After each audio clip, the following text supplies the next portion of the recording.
E é com muito prazer que eu convido agora a doutora Samantha Sá, que vai enriquecer ainda mais nosso evento, trazendo o olhar da psicologia sobre alienação parental. A doutora Samantha é psicóloga clínica de orientação psicanalítica, doutora em psicologia, pós-graduada em atenção integral a vítimas de violência pela Universidade Complutense de Madrid, professora do curso de psicologia da PUC e coordenadora do curso de especialização em avaliação psicológica em diferentes contextos, também da PUC, e professora do curso de especialização em psicoterapia psicanalítica da Fundação Universitária Mário Martins. Doutora Samantha, muito obrigada por aceitar o nosso convite. É uma honra te ter conosco hoje e a palavra é sua. Obrigada, Bettina. Boa noite a todas e a todos. É um grande prazer estar aqui, assim, assistir a todas as palestras e vejo o quanto a psicologia e o direito são áreas afins, né? E sou amante das duas disciplinas, enfim. Queria agradecer muito, então, o convite da Bettina para estar aqui essa noite, né? E do professor Daniel Starros, que é um amigo de longa data, né? Fico muito feliz e espero poder contribuir um pouco com as reflexões em 15 minutos. Vamos lá, eu vou compartilhar minha tela. Costumo brincar como professora, a gente tem alguns ranços, né? Então, eu costumo sempre usar de algum material de apoio, enfim. Então, eu vou iniciar falando, contando uma historinha, né? Só para servir de mote para a gente seguir falando sobre alienação parental, sobre o olhar da psico, né? Sobre essas questões, e quero me debruçar um pouquinho também sobre a síndrome da alienação parental, né? Uma vez que penso que ainda há alguma confusão, muitas vezes, e as pessoas falam de maneira indiscriminada entre alienação parental e síndrome da alienação parental. Então, Carlos e Ana separaram-se após 15 anos de casados. Os filhos, Maria e André, de 10 e 7 anos, ficaram sob a guarda materna. Ana, inconformada com a separação, passou a denegrir, desmoralizar e ofender Carlos. Aos filhos afirmava: o pai de vocês nos abandonou, tem outra família, não quer saber de vocês. Os filhos, já fragilizados com a separação, passam a não querer ver o pai, restando enfraquecido o vínculo parental. E eu diria que enfraquecido num primeiro momento, porque em grande parte das vezes esse vínculo acaba por romper-se, né, completamente. Agora, no caso da Ana, aqui nós temos a grande questão da conjugalidade versus a parentalidade, né, uma vez que quando há ou se instala, né, uma crise na relação, em relação a essa com filhos, enfim, né, e essa alienação do outro genitor, isso muitas vezes se dá pelo que chamamos de um luto mal elaborado, né, ou seja, no caso aqui a Ana, né, a mãe, e infelizmente grande parte das vezes dos casos de alienação parental, de fato, são as mães que acabam efetivando esse processo e que não se conformam, né, com essa separação. Importante dizer que o processo de alienação parental muitas vezes inicia enquanto o casal ainda está junto, né, que ainda não se separou, não se divorciou, e esse processo também se dá com a ajuda dos familiares, né, maternos ou do genitor alienador, e que, por vezes, ou muitas vezes, não aliena somente o outro genitor, mas também toda a sua família.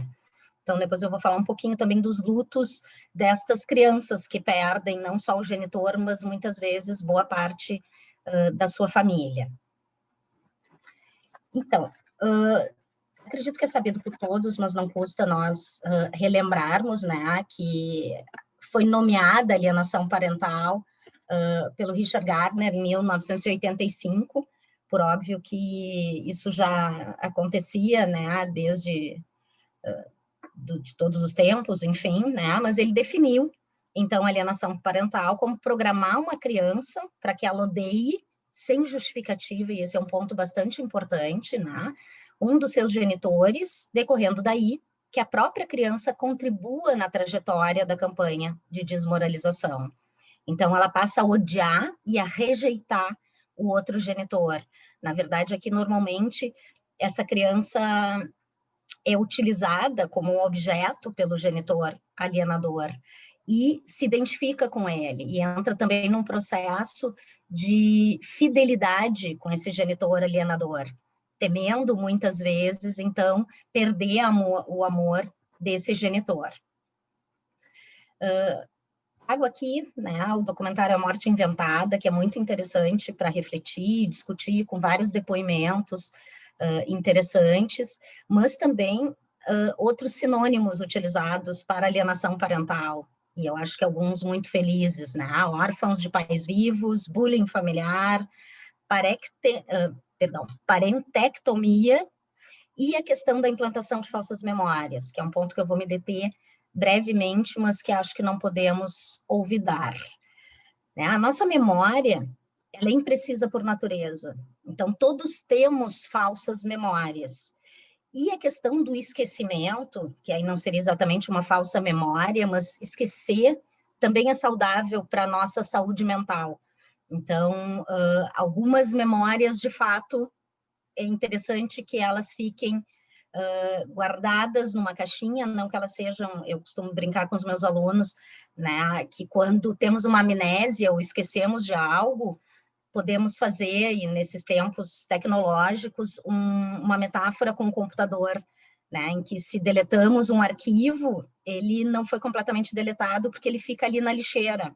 Então, eu diria que as nossas memórias perdidas, entre aspas, ficam nessa nossa lixeira, né, da nossa mente. E o que são falsas memórias? Né? A implantação de falsas memórias na criança, algo que é bastante comum no processo de alienação parental. Essas falsas memórias podem ser externas, via sugestão, que é o que costuma ocorrer aqui, mas também podem ser lembranças de eventos que não ocorreram e essas falsas memórias surgem, então, de maneira espontânea. Essas falsas memórias podem ser ainda o que chamamos de ilusões da memória. Então, são distorções de uma memória verdadeira. Então, podem ser também núcleos falsos em uma memória de algo que efetivamente ocorreu, mas que acaba sendo armazenado na nossa memória e posteriormente evocado para a consciência com núcleos falsos, ou seja, com pequenos conteúdos ou grandes conteúdos que efetivamente não ocorreram. Quais seriam os motivos, né, comumente descritos pelos genitores ou genitoras alienadoras? Né? Então, os desgastes no conflito conjugal. Então, isso significa que o delicado processo de ruptura da convivência familiar pode desestabilizar um dos genitores. Ademais, muitas vezes, esse genitor já tem algum transtorno mental ou dificuldades emocionais e a separação ou o processo de separação acaba fomentando, né, algo que já não vinha bem nesse aparelho psíquico, vamos dizer assim, do genitor que comete, então, a alienação. A não aceitação da separação, e aqui ocorre, como falei antes, né, os lutos mal elaborados dessa ruptura familiar, podendo, então, desestabilizar o cônjuge, né? Condições financeiras, então, as novas condições econômicas advindas do fim do vínculo conjugal também podem gerar insatisfações, fazendo com que, mais uma vez, esse genitor se utilize dos seus filhos para alienar o outro genitor. E também, talvez, bastante ou mais importante, acho que essa reflexão é muito interessante, que é o receio de compartilhar o amor dos filhos, né? E perder este amor. E aí é algo interessante, porque normalmente são os filhos que temem perder o amor dos pais, ainda mais quando crianças, né? Então, podemos perceber, isso seria tema para outro momento, assim, essas características de personalidade de pessoas que perpetram, né, a alienação parental. Bom, e aí temos a questão que eu falei lá no início, da alienação parental versus a síndrome da alienação parental. Né? Então, na alienação parental, a gente pode dizer que ela se refere ao processo de desmoralização, de afastamento empreendido pelo genitor alienador. A questão é que aqui nós vamos ter uma interferência na formação psicológica dessas crianças. Quanto menores forem essas crianças, mais suscetíveis elas estão de coadunarem com esse alienador no processo de alienação, né? Acabando por repudiar o outro genitor e trazendo prejuízos, como mencionei antes, muitas vezes irreparáveis com o genitor alienado. Mas e a síndrome da alienação parental? Ela decorre deste processo de alienação parental e nós entendemos, na verdade, síndrome é um termo que está caindo em desuso, né? A definição seria um conjunto de sintomas, né? É uma definição feliz, mas síndrome vem muito da questão médica, né? E se a ideia é falarmos de questões psicológicas, a síndrome da alienação parental não é em si um transtorno mental, mas sim é um conjunto de sintomas que esse conjunto vai ocorrer nas crianças que sofreram esse processo, né? Então, diz respeito a todas as consequências emocionais e comportamentais que serão apresentadas por essas crianças que foram vítimas do processo de alienação parental. Podemos pensar nisso como um assédio moral, como abuso parental, né, que pode e muitas vezes causa, então, transtornos mentais ou uma série de outros sintomas e comportamentos que vou mencionar agora. Se nós procurarmos o termo síndrome da alienação parental nos manuais diagnósticos e estatísticos dos transtornos mentais, não estará contemplado lá, né? Nós temos a última edição do DSM, agora na 5ª edição, e muitas pessoas me questionam, mas, né, se é uma síndrome, por que não está lá? Não está no DSM-5, embora na CID-11, que deve ter concluído seu processo de tradução para o Brasil agora no início de 2021, não sei se houve algum problema com tudo isso que estamos vivendo, mas deve ser lançada. Por hora ainda estamos nos valendo da CID-10, né, Classificação Internacional de Doenças, na sua 10ª edição. Nós vamos ter uma sessão e encontraremos, sim, o termo alienação parental, não síndrome, mas alienação parental, e nos valemos, ou podemos nos valer, de problemas de relacionamento entre cuidador e criança, isso na CID-11. Já no DSM-5, no Manual Diagnóstico Estatístico dos Transtornos Mentais, nós vamos para um apêndice do DSM, que chama-se outras condições que podem ser foco de atenção clínica. Então, há como se encontrar as consequências, enfim, de todo esse processo nos manuais. Bom, e como consequências, né? Quais são esses sintomas, então, que eu falo da síndrome da alienação parental? Uma das principais e mais importantes é a depressão crônica, né? Isso traz uma série de outros desdobramentos, porque é bastante difícil se perceber uma depressão nas crianças, até porque a depressão infantil normalmente não se manifesta, né? Os seus sintomas não são exatamente os mesmos que nós encontramos em adolescentes e adultos. Muitas vezes a depressão infantil se dá por agitação, agressividade, irritabilidade, então não raro é confundido com outros transtornos mentais. Outra questão da depressão tem a ver com comportamento suicida, né? E nós sabemos que tanto no Brasil quanto no mundo, os índices de comportamento suicida, consequentemente da depressão infantil, que é o transtorno que mais está associado aos casos de comportamento suicida, tem aumentado de uma maneira assustadora entre crianças e adolescentes, né? Principalmente entre jovens ali de 15 a 20 e poucos anos. Então, é mais uma questão, né, que vem contribuindo para os casos de depressão e comportamento suicida. Outros sintomas aparecem na incapacidade de adaptação, seja ao processo de separação, seja a entrada na escola, ou seja, quaisquer outras situações que essa criança tenha que vivenciar situações novas e que traz para ela grandes dificuldades de adaptação.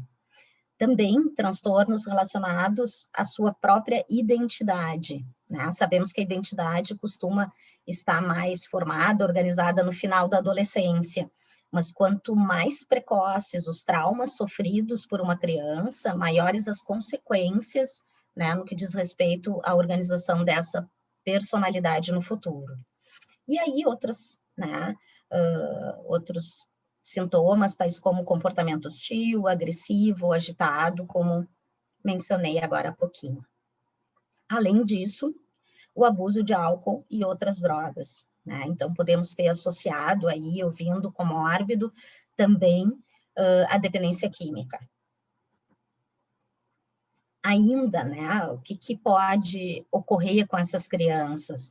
Sentimentos incontroláveis de culpa, um dia dar-se conta do que aconteceu, e me lembro de um dos depoimentos que aparecem nesse documentário A Morte Inventada, de uma menina que diz que passou a infância e a adolescência repudiando o pai, né, e isso consequência desse processo perpetrado pela mãe, e quando ela se deu conta do que tinha acontecido, ela já tinha perdido completamente o vínculo paterno e acabou por perder o vínculo com essa mãe também, porque ela sentiu um ódio muito grande por tudo que ela viveu, né, ao longo desde a infância, e só na adultez é que, de fato, ela conseguiu dar-se conta do que tinha acontecido. Muitas vezes, como aconteceu no caso dessa menina, né, constatar ter sido cúmplice da grande injustiça com o genitor alienado. Por outro lado, ter vivido uma mentira. E nos casos mais graves da alienação parental, nós temos as falsas denúncias de abuso sexual, onde o primeiro passo, normalmente, é afastar o genitor que está sendo, né, que há dúvida se ele cometeu ou não algum tipo de violência ou abuso. E dar-se conta, então, de como são, na verdade, os seus genitores, né, mãe e pai, enfim, e grande parte das vezes podendo perder o vínculo com ambos. Então, para não me delongar, né, penso em algumas intervenções importantes e, como qualquer dificuldade na vida de qualquer indivíduo, uma intervenção precoce sempre é, né, o que nos traz uma possível melhor evolução na situação. Então, quanto antes for possível perceber o que está acontecendo, né, e poder ocorrer uma mediação de um profissional da área da saúde mental, não somente com a criança, mas muitas vezes com esses genitores, e não somente com o genitor alienador, mas com o alienado também, né, podendo-se assim avaliar se esses genitores representam um perigo para essas crianças ou não. Isso nos auxilia a evitar uma revitimização dos filhos e também um tratamento adequado para que se possa evitar a repetição da situação. Então, não raro, pessoas que acabam alienando foram alienadas, né, ou sofreram o processo de alienação. Então, assim, pode também ser um dos sintomas da síndrome da alienação parental, essa repetição no futuro do que ocorreu consigo quando era criança. Não vou, acho que não sei bem como é que eu estou no meu tempo, né, mas acho que eu brinco, 15 minutos é um drops, eu acho que fica um gostinho de quero mais para todas as palestras, né, fiquei pensando muitas coisas e me coloco à disposição, então, através dos meus e-mails, né, o Instagram, enfim, para qualquer dúvida, se o pessoal quiser alguma dica de leitura também. E agradeço também por ver aqui alunos e ex-alunos, tanto do direito quanto da psico. Então, muito obrigada mais uma vez a Betina e o Daniel pela oportunidade de estar aqui com vocês.